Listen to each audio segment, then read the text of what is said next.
Hello everyone. So this is the next MCQ. So in this MCQ, we are given four statements and we have to find that which of these statements are true statements. Okay. So these are four options that are given to you. So I will start the timer and you can pause the video and you can find the answer. So I hope you have got the answer. So the correct answer for this question is option number D. That means the statement 1 and 4, they are correct. That means this is correct and this is correct. So let's see all these statements one by one. So first statement says Windows, Android and iOS. These are example of operating system. So this is correct. Why? Because Windows has desktop operating system also and mobile operating system also. So you have seen that in the Lumia phones, we have the Windows operating system. So Windows operating system is also used in the mobile also, as well as in the desktop. Android and iOS, these are the mobile operating system.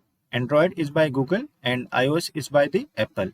Now second statement says that C, C++, Java, these are application softwares.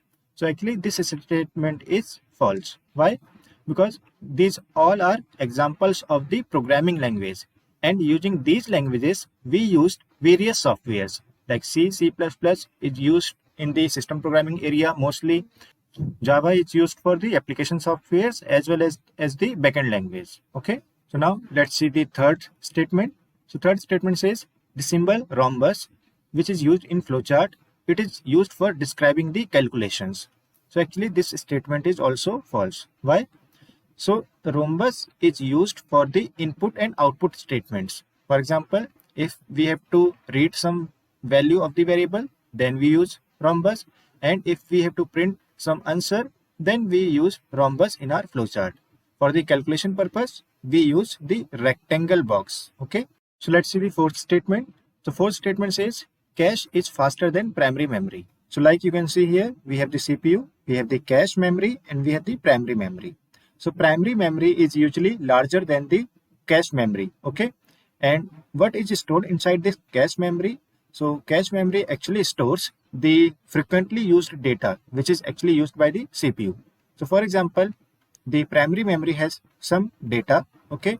And CPU first asks for the data B. Okay. So because B is not present inside the cache, so CPU says, okay, just check into the primary memory. So B is present here. So B will be stored somewhere into the cache memory and then B will be used. Likewise, if next time B is again accessed, then CPU will search that B into the cache first, and because it is present already into the cache, so it will take lesser time for the CPU to access this B data. So cache memory stores the frequently used data which is accessed by the CPU.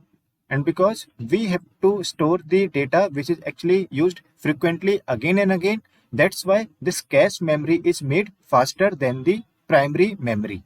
So what does it mean by faster? So it means, let's say CPU takes 10 nanosecond to access the data from the primary memory, but it will take lesser than 10 nanosecond, let's say 2 millisecond to access the data from the cache memory. So in that sense, we can say cache memory takes less time to give the data to the CPU. If cache also takes 10 nanosecond to give the data to the CPU, so then this cache memory will be of no use. Why? Because primary memory is also giving the data to the CPU in 10 nanosecond. So why then take two memories, cache and primary memory, if both the times are same? That's why this cache memory, which is actually storing the frequently used data, it is made faster. So that's why our statement number 1 and statement number 4, these are correct statements. So I hope you have understood the solution. So let's move to the next MCQ.